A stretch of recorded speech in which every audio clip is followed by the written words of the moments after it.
Hello there. Hey, how's it going? How are you? Brian Manning here, political asylum lawyer with Manning Asylum Law. My law firm's based in Texas, in Houston, but we help people all over the country to secure their future in the United States through asylum. We have clients all over. Okay, so I wanted to go live today to share something special with you. This report recently came out, and it's really interesting. It tells us a lot about what's going on at the asylum offices. So I want to just show you a couple things from this report that I think you're going to find interesting, having to do with approval rates and certain bias that exists in the asylum office. Some of it's kind of shocking, and I've read it once. I'm going to go back and read it again, and I'm going to make a proper video where I go into sort of depth about a bunch of this stuff. But I do want to point out a couple of things right now today that I think may be of interest to all of you. So I'm going to do that for a couple of minutes. Then I'm going to take your questions and I'll answer a bunch of your questions. Okay. So what I've got in front of me, let me share my screen. This report is called Lives in Limbo: How the Boston Asylum Office Fails Asylum Seekers. And this recently came out, and it's by these groups. It's like some NGOs and a professor who put it out, and it's really interesting. Let me go to the first thing I want to show you, which is, all right, this table, let me make it bigger for you, is grant rates of asylum offices nationwide. Now, USCIS, which is the agency that runs the asylum offices, does not usually publish much data at all about their approval rates. And in fact, these are still old numbers. They only go through September of 2019. But still, to have all of the numbers for all these different offices in one place is a feat that the authors of this report were able to accomplish. So I'm thankful for that. And they got this data through a lawsuit. They did what's called a Freedom of Information Act request, where they asked for information, and then the asylum offices didn't give it to them in a timely way. And so they had to sue the government to get the information that they were asking for and that they're supposed to be allowed to get under our laws. And so this table shows you grant rates by asylum offices in the United States from January 2016 through nearly the end of 2019. So it's a little bit old, but it's still really instructive, and it's helpful because it covers several years. So we're not just seeing, 1 year that could be an anomaly. Hey, Merrick, good to see you. Thanks for joining. Good evening to you too. Oh, by the way, let me know as I go along. Let me know, say hello in the comments, whether you're on Facebook or YouTube. Let me know where you're watching from. First of all, what country are you from, and where are you watching from now? What city and state are you in? I'm always curious to know that. And for those of you that just got on, a bunch of you just got on, I'm Brian Manning. If we haven't met, I'm a political asylum lawyer. I help people all over the country secure their future in the United States through asylum. And we're talking about an interesting report. And here's some statistics that may surprise you. So grant rate, meaning percentage of asylum cases that are approved, that get asylum at the asylum office. Not surprisingly, San Francisco is the top. People tend to assume that a very liberal city like San Francisco that attracts more liberal asylum officers who want to live there, either grew up there and are probably more liberal, or move there because it's San Francisco, and they're going to be a bit more progressive and a bit more flexible and more pro-immigrant is how the logic goes, which I think is true. I agree with that. However, shocker, another office that you would expect to be similar, to be the kind of office that would be pro-immigrant and have a high grant rate because of where it is and because of that city's reputation, does not. In fact, this office comes in last place, meaning it has the highest refusal rate, the lowest asylum grant rate. What is that? Look at the bottom of this chart. New York, just a 10.6% asylum grant rate. My mind was blown. I honestly, so I'm a former asylum officer. If you guys are new and we haven't talked yet, or you haven't learned much about me, I used to be an asylum officer. I was at the Houston Asylum Office, and the approval rate there is just about 26%. during this time period, 2016 and 2019. And I I knew San Francisco was very high. I assumed New York was high too. I was wrong. New York is the lowest, literally the lowest, 10.6% approval rate. Shocking. That blew my mind. So we got San Francisco as the highest. We got New Orleans at 46.4%. That was surprising too. I would have thought New Orleans would have had one of the highest refusal rates, but it has one of the highest approval rates. And then we have Los Angeles at 36%. That's not surprising. I would have thought San Francisco and Los Angeles would be, and New York would be at the top in terms of highest approval rate. Chicago, Arlington, Houston, Newark, that's in New Jersey, and that covers Newark. It covers several states in the Northeast or on the East Coast, including part of New York State actually as well. And then Miami, no surprise there. Miami's tough. Miami in the asylum officer and asylum lawyer world, Miami has a reputation of being a place that's really hard to win asylum. So I'm not surprised to see that it's 20.7% grant rate.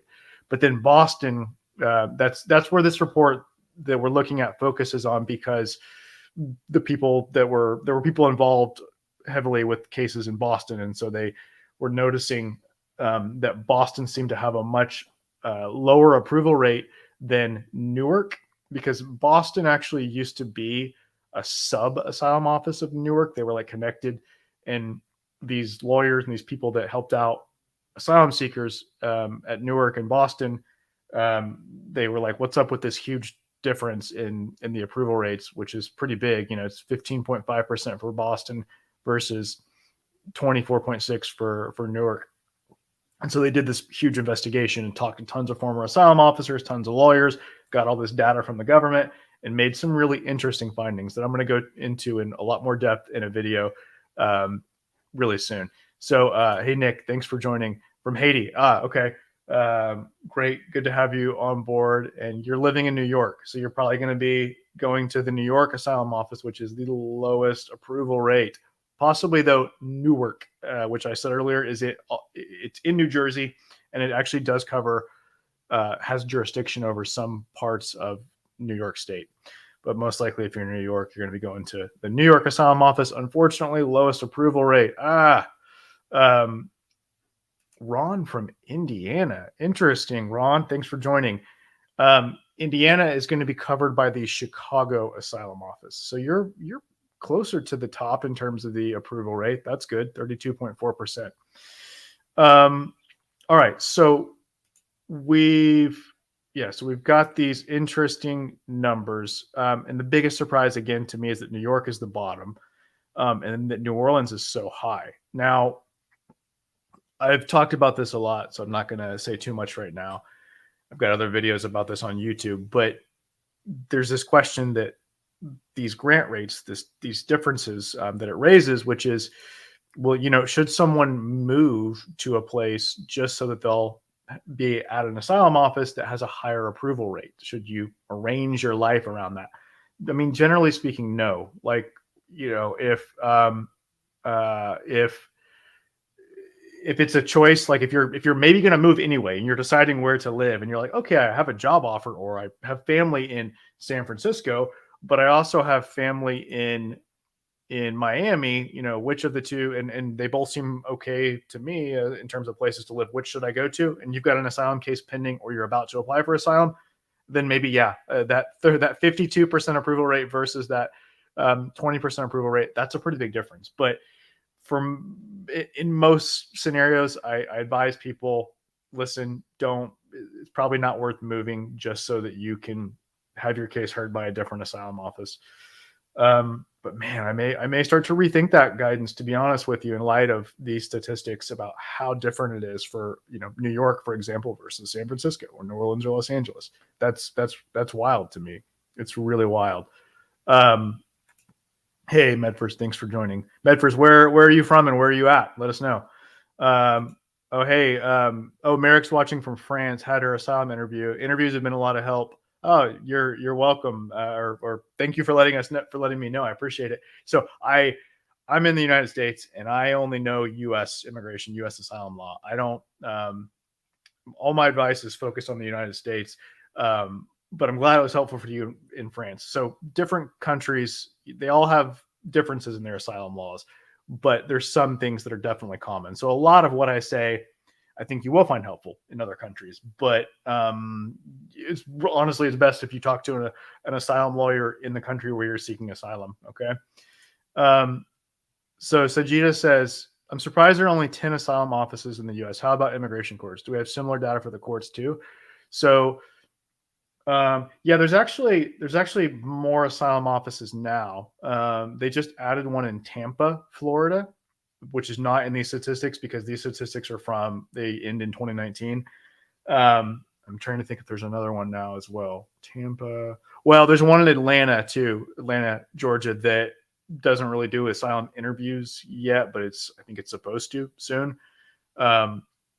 So yeah, there's like 11. I'm thinking there's 12. I feel like I'm leaving one out. In any event, immigration courts, yeah, there's actually better data for immigration courts. Let me just show you track. So will this show up on my screen? Yep. So check this out. This is at the top. It's hard to see, but with this view, but it's the website is track. It's trac.syr.edu. If you Google like track TRAC asylum data, you can find this website that has lots of good data for the immigration courts. This is you can sort this by lots of different metrics so that or data points so that you can find lots of good data for immigration courts. And by the way, there's tons of immigration courts. There's way more immigration courts than there are asylum offices. But there's not good data for the asylum offices. That's why this report is really helpful because it brings a lot of good data in. And by the way, in this report, they say that in response to their lawsuit, USCIS dumped on them like over 6,000 pages of documents and data that was all disorganized and stuff, trying basically to overwhelm them just to make it too hard so they'd give up. But the people that did this study did a great job, it looks like, of combing through it and making sense out of it. So yeah, so I'm saying, generally speaking, it's probably best not. I wouldn't recommend moving just to take advantage of a higher approval rate somewhere else. But man, I don't know. I might start rethinking that in light of this. So okay, I'm not going to go into too much more from this, but there is one other page that I want to show you, which is, I think it's page 14. The reason or the specific things that they say that they've identified as problems are really interesting, and I'm going to make a more detailed video about that very soon. So check out my YouTube channel. It probably won't show up on Facebook. Go to YouTube, Manning Asylum Law on YouTube, and you'll find. I'm going to make a video that goes over some important stuff in more detail from this report. So okay, this is countries. This is people that are from these countries. It compares the Boston Asylum Office approval rates, grant rates, to the Newark Asylum Office grant rates. And what's really interesting, this isn't every country, by the way, that has a case heard at these places. Rather, it's just a sampling of some that had really low approval rates and really high approval rates. And it shows you a huge difference between Boston and Newark. And the authors of this study are like, well, there's really no good reason that the numbers should be that different, because these two populations of asylum seekers that live in this area are pretty similar. And there's other reasons that they think that, like, there's not anything, a viable good reason to explain this difference in the grant rates between Newark and Boston, except for there are a few things that they point to in this study that they think are the reasons that Boston's approval rate is so low. But I'm not sure it does a really good job of explaining that compared to other asylum offices, because they don't really go into the details of the other asylum offices of, like, whether these factors that they point to in Boston are also present in other asylum offices, which I can tell you from experience as an former asylum officer. Yes, a lot of the things they point to in this study as problems are definitely present in other offices. I saw all the things they talk about. I saw them in Houston when I was an asylum officer there, and I heard about them from my friends at other asylum offices too. All right, check out these countries. So if you're from the Democratic Republic of Congo, you have Boston, or the period in question, it was a 4% approval rate. Absolutely incredible. Incredible. Versus 33% in Newark, which is still, in my opinion, way too low, but much, much, much higher. I know the Congo. My children are born there. They're adopted from the Democratic Republic of Congo, and I've read extensively about it throughout that process, and I keep following it. And I know that there should be a much, much, much higher percentage of approval for asylum seekers from the Congo. Oh, by the way, I just saw Cedric says, I'm Cedric from the Republic of Congo, which is next door to the Democratic Republic of Congo. Where are you from, Cedric? Are you from Brazzaville? Let me know. Houston. So yeah, that's where I was an asylum officer in Houston, at the Houston Asylum Office. Thanks for joining, Cedric.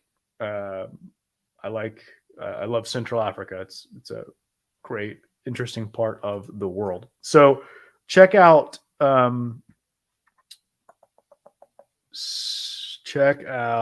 Syria, for example. I mean, you're kidding me? Like 34% of people from Syria are getting asylum or were getting asylum from the Boston Asylum Office. That's ridiculous. That's so low. And then Newark was 67% approval rate. Check out the difference in Burundi. So now Burundi is a small country in central Eastern Africa that is small and has a small population. So the sample size of asylum seekers in the United States from Burundi is going to be pretty small, but it still should not be this way. That 26% of Burundians got approved at Boston versus 83 at Newark. That difference is just massive.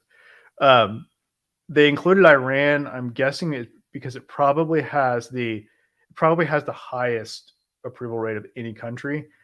And that's because what most of these Iranian cases are is converts from Islam to other religions, or people who have renounced Islam. And there's really good country of origin information, really good support in reports and stuff that say that you'll be at danger in Iran and if you've done that, and that counts as persecution on account of religion. So those cases often do win. So they did have a 69% approval rate in Boston, but for some reason the trend is different, and Newark was lower for Iranians at 58%. So yeah, so really interesting findings. I think I'm going to stop there in terms of showing you this report, but check back on this space at Manning Asylum Law YouTube channel, and I'm going to put up, I'll do a deeper dive where I talk about some findings that I think may be of real interest to you as people who have already applied for asylum or are thinking about applying for asylum. Okay, I want to get to a few. I don't have too much time today, but I got to go in a couple minutes, but I want to get to a few questions. The Duke says, what's the jurisdiction of San Francisco? Duke from Oregon. Well, if you're in Oregon, then yeah, you'll be under San Francisco. So it might not be in San Francisco. Like asylum offices do what are called circuit rides, where they send out asylum officers from the office to other USCIS offices.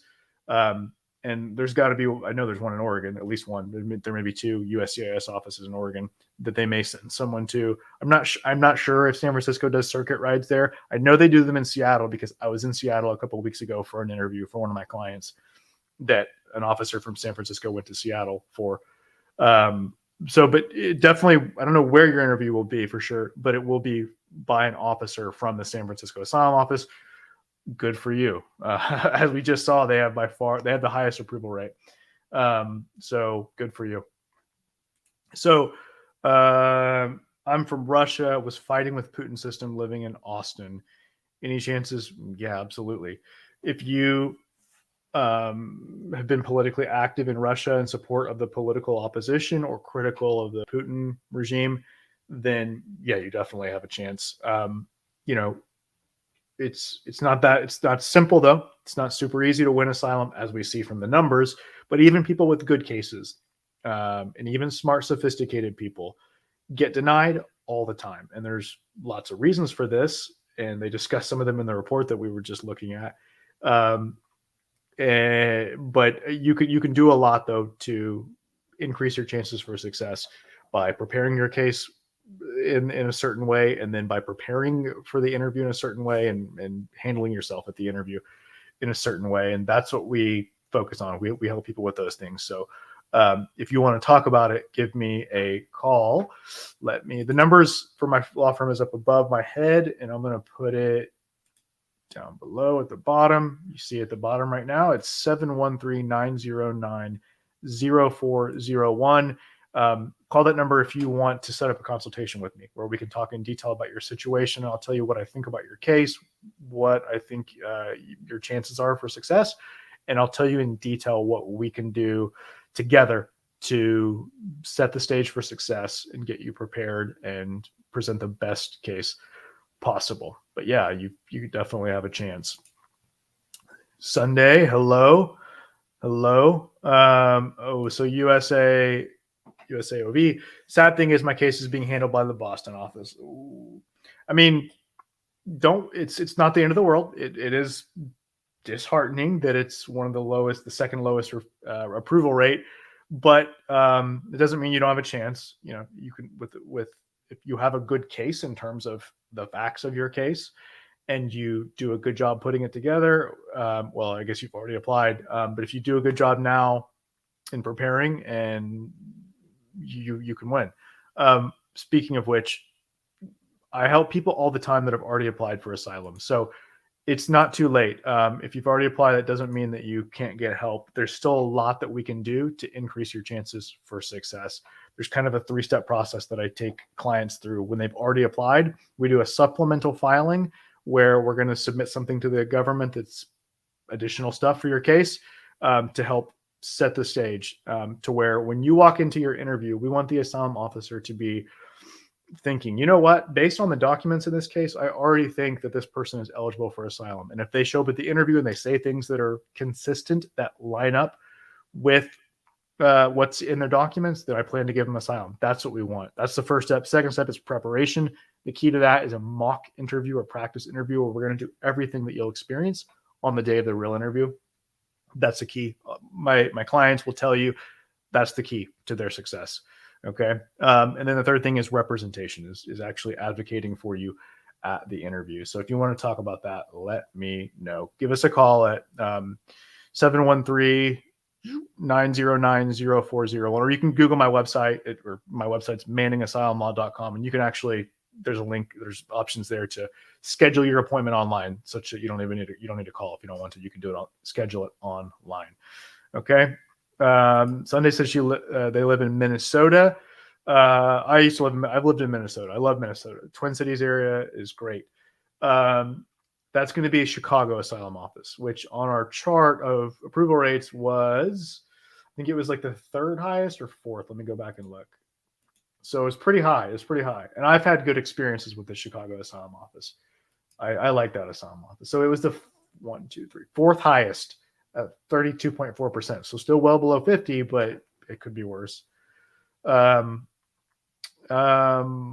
Eduardo Bravo. Hey, thanks for checking in from New York City. Eduardo, where are you from? What country are you from? If you want to share. By the way, of course, you don't have to share any of this. But I like to hear where you're from and where you're at, if you're comfortable sharing that information. Vladimir. Well, привет. Says, I had a mock interview with Brian. That's me. His knowledge is outstanding, guys. Thanks, Vladimir. I appreciate you coming on and vouching for me like that. Thank you for the vote of confidence. I appreciate it. So, the ideal thing is for me to handle your case from the beginning, from before the time that you apply. That's the best chance to put everything in the way that it needs to be to give you the best chance for success. The next best thing is if you've already applied with another lawyer or on your own, the next best thing is for me to do those 3 steps that I talked about earlier. The supplemental filing of documents, the preparation, which is this mock interview that Vladimir is talking about, and then the representation at the interview.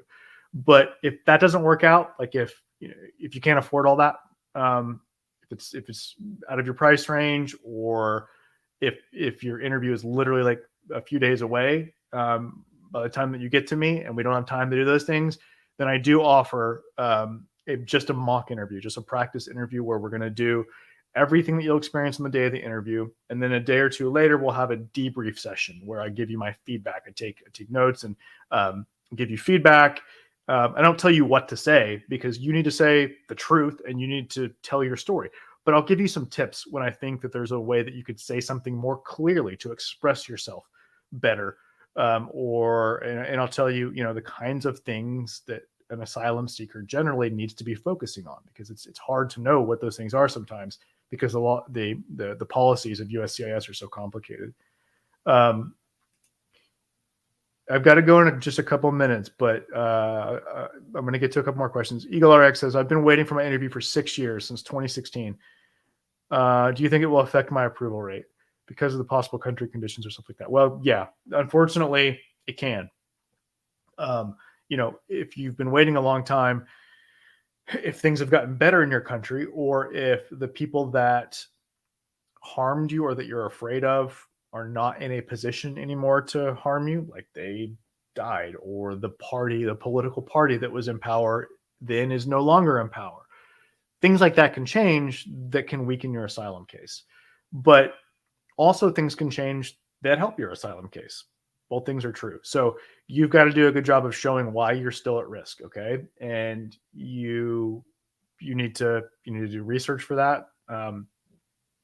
And honestly, in your case, waiting for 6 years, you need to sue the government to make them give you your interview. Okay. It's called a mandamus lawsuit. You should sue them to force them to give you your interview. They're supposed to act in a reasonable period of time on your case. And anything outside of 1 year starts to not be reasonable. 6 years is definitely not reasonable. You're in a strong position. You can threaten them, and that may be enough. Threaten to sue, that may be enough to get your interview. If it doesn't, then you should actually sue them. Okay.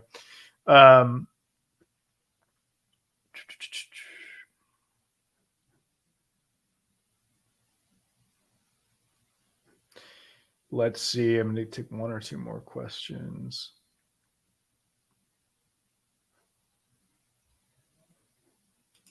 Baby Elephant says, I'm in Arizona. I have an upcoming hearing on April 4th with the immigration judge from Tanzania, as they say there. And my case is about religious asylum. Anything you have to say about it? Well, I think you should get a lawyer. That's what I have to say about it. I think you should. Yeah, I think you should get a lawyer. I think you will significantly increase your chances for success if you get a lawyer. But beyond that, especially an asylum, you should get an asylum lawyer. Let me be more specific, not just an immigration lawyer. Most immigration lawyers don't know hardly anything about asylum. Asylum is a super niche down area within immigration law that's really complicated, and the policies around it are changing all the time. And so if a lawyer is not focused on that as their main focus, in my opinion, they're not going to be able to represent you in the best way possible. So I recommend that you hire an asylum lawyer. But otherwise, beyond that, well, you know what? I think you should call me. I hope you'll call me so we can talk in detail about your situation and how we can help you to present the best case possible in immigration court. Okay. Eduardo from Venezuela. So yeah, he says some of the NYC cases are going to Newark. Yeah, that's true. In the Bronx and Manhattan. Yeah, that's the case. The New York asylum office is also in, is it Manhattan? I forgot where that is technically. Or is it out on like Staten Island? No, not Staten Island. I can't remember where the New York asylum office is. But yeah, that's true. Eduardo from Venezuela. Probably the majority of my clients are Venezuelans. I have lots of Venezuelan clients. And when I was an asylum officer, probably half of the cases there in Houston were Venezuelan cases. So I know those cases. You don't have to explain to me what an escualido is or sebin or lo que sea. And I speak Spanish too. By the way, Eduardo, if you haven't seen me elsewhere on Instagram, I do only Spanish on Instagram. That's at Manning Asylum Law on Instagram. I just do Spanish. And there's also a Spanish YouTube channel, Spanish language YouTube channel. It's called Asilo para Venezolanos in Estados Unidos, because I focus on Venezuelans there. So if you want to see the stuff in Spanish, check me out there or on Instagram and TikTok too. Abogado de Asilo, at Abogado de Asilo.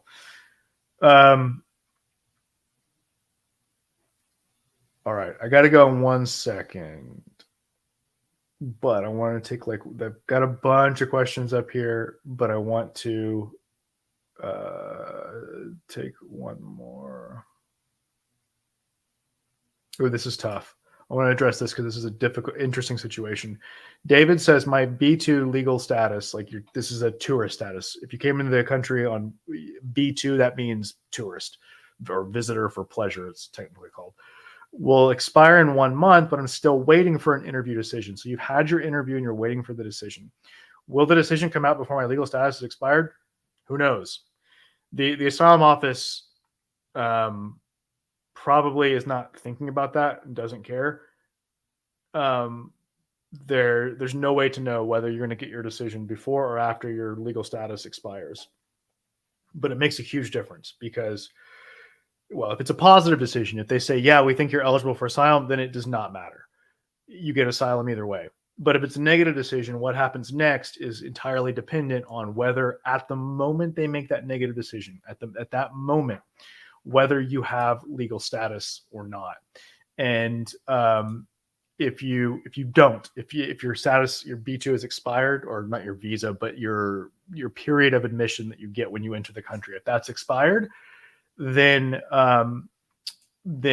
you get sent to immigration court and the government's trying to deport you there, and you get another chance. You get to explain your case to the judge, and the judge decides. But it's not good because you're in deportation proceedings. Contrast that with if you do still have your tourist status at the moment they make the negative decision, they give you a notice of intent to deny, where they give you 16 days to respond in writing to explain why they're wrong. They sort of explain their reasons in the letter that is the notice of intent to deny. And you get to try to rebut that or argue with them and say, no, here's why you're wrong. I should get asylum. And then they'll make a decision. And at that moment, they look again. Okay, does the person still have status? If not, and it's a negative decision, to immigration court.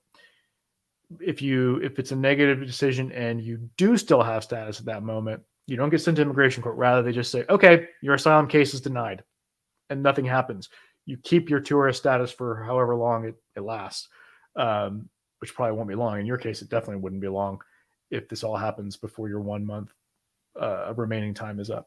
So, okay, I got to go. Give me a call at 713-909-0401 if you want to set up a time to talk with me about your situation. We help people all over the country, not just at the asylum office, but also with asylum cases in immigration court. So whether you're at the asylum office or immigration court, if you've got an asylum case, we may be able to help you. Get an asylum strategy session with me. That's what my consultations are called. And we'll talk, and I'll tell you whether I think I can help you. And if so, how. Okay. That is it for today, but we'll be on live again soon. And if this is helpful for you at all, do me a favor, do me a big favor. Go over to Google and leave a 5-star review for me. I'm going to post the link in the comments, both on Facebook and YouTube. And if this is helpful, or if you thought any of my other videos, trainings that I produce are helpful, do me a big favor and go over to Google and leave this review. And that'll help. It'll help us. It'll help people that need my help, our help to find my law firm. So I'd be super grateful if you could do that for me, if you think it's merited. All right. So I'm posting that link to Google, or if you just Google Manning Asylum Law, you'll see over on the side, like our Google page, Google My Business page. So check that out. Thank you. And I hope to talk with you very, very soon. Have a good one.